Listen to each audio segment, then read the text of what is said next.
نرم لہجہ، سمجھانے والی بات، دلیل پیش کرنے والی بات، لٹھ مارنے والی نہیں. دعویٰ، چیلنج دعویٰ مناظرے میں ہوتا ہے، خاص موقعوں پر ہوتا ہے جب آپ کا مباحثہ ہو رہا ہے. عام حالات میں آپ جب کسی سے خطاب کر رہے ہیں تو یہ دعوت بالحسنى ہونی چاہیے. ایک جگہ کی بات کو دوسری جگہ فٹ نہیں کرنا چاہیے. ہمارے یہاں لوگ یہ غلطی کرتے ہیں. نمبر 2، القدوۃ الحسنہ. نبی کوئی بھی تعلیم جب پیش کرتے ہیں تو خود اس پر عمل کرتے ہیں پہلے. دیکھیے سیدنا ابراہیم علیہ السلام، اللہ کے نبی صلی اللہ علیہ وسلم، ان صلاتی و نسکی و محیای و مماتی، پڑھیے آخر میں کیا ہے، وانا اول المسلمین.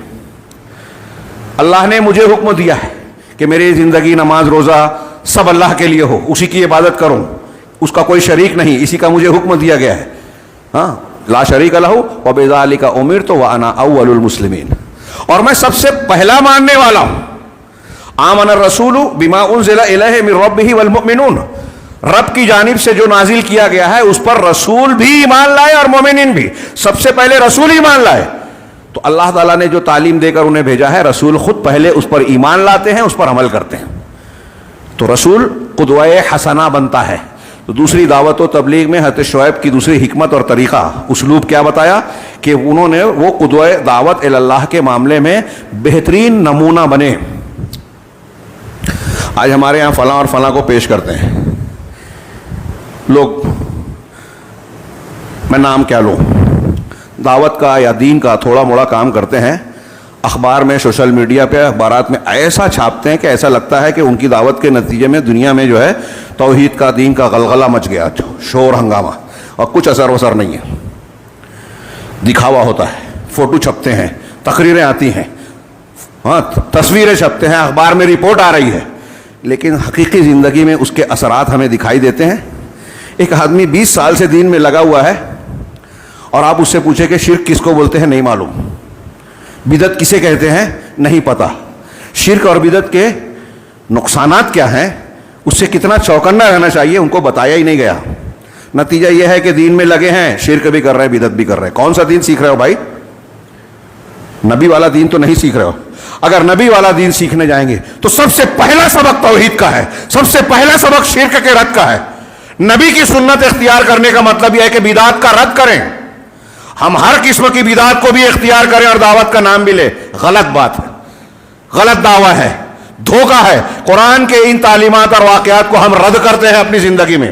جتنے دعوت کا کام کرنے والے ہیں، اگر وہ شرک اور توحید کو ملاتے ہیں، اس پر توجہ نہیں دے رہے ہیں، اگر بدعات کا رد نہیں کر رہے ہیں، تو انبیاء کرام کی دعوت کے طریقے پہ ان کی دعوت نہیں ہے. اللہ کے گھر میں منبر رسول سے کہہ رہا ہوں، لکھ لیں، سن لیں، برا لگے برا لگے. قرآن نے مذاق نہیں کیا ہے یہ واقعات بیان کر کے. یہ انبیاء کے واقعات قصے کہانی کے طور پر نہیں ہے. ابھی میں بیان کر رہا ہوں تو بہت سارے لوگ یہ سوچیں گے، جہاں تک آواز جائے گی، کہ یہ واقعات تو ہم پڑھتے رہتے ہیں، سنتے رہتے ہیں، بچپن سے جانتے ہیں. نہیں جانتے، آج علماء نہیں جانتے. یہ کہانی قصہ جان لینا، صرف واقعات کو جان لینا جاننا نہیں ہے. جیسے قرآن میں کہا نا، انما یخشی اللہ من عبادہ العلماء، اللہ سے اس کے عالم بندے ہی ڈرتے ہیں. اس کی تفسیر اٹھائیے، علماء کہتے ہیں کہ اگر کسی کو معلومات ہے کہ قرآن کی آیت یہ ہے، حدیث یہ ہے، حوالہ یہ ہے، صحیح یہ ہے، ضعیف یہ ہے، مجھے یہ رٹا ہوا ہے، مجھے یہ یاد ہے، وہ عالم نہیں ہے.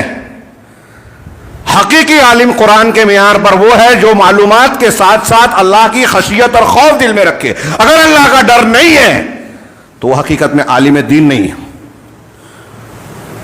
اس کے پاس کمپیوٹر کے جیسی معلومات ہو، اس کے دل و دماغ میں لائبریری پوری حفظ رٹی ہوئی موجود کیوں نہ ہو، وہ عالم نہیں ہے اگر اللہ کی خشیت سے عاری ہے. تو ہمارے یہاں بھی دعوت کا کام ہو رہا ہے. تھوڑی دیر کے لیے کتنا بڑا ڈھونگ اور کتنا بڑا مذاق اور دھوکہ ہے شیطان کا. میں ان کو برا نہیں کہہ رہا ہوں، ان کا عذر ہے، لا علمی ہے، جہالت ہے، بے توجہی ہے، بے حسی ہے. پوری جماعتیں لگی ہیں،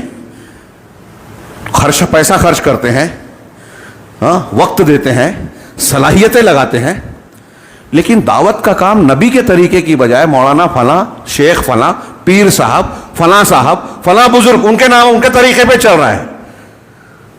اور اب اگر کوئی شخص توحید اور شرک کی بات کرے، ارے وہ تو وہابی ہے، وہ تو 24 نمبر ہے، وہ اللہ کی بات کر رہا ہے، بزرگان دین کی نہیں، مطلب بزرگان کا گستاخ ہے.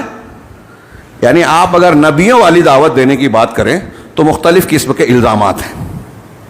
یہ شعیب علیہ السلام, دنیا کا کوئی کتنا بڑا بھی ولی ہو جائے, کتنی بڑی بھی کرامت, روز 5, 7, 25, 30 کرامت کا اظہار کرے, کوئی کتنا بڑا بھی, ایک ادنا کم درجے کے نبی اور پیغمبر کے خاک پاک کو نہیں پہنچ سکتا. یہ ثابت شدہ عقیدہ ہے.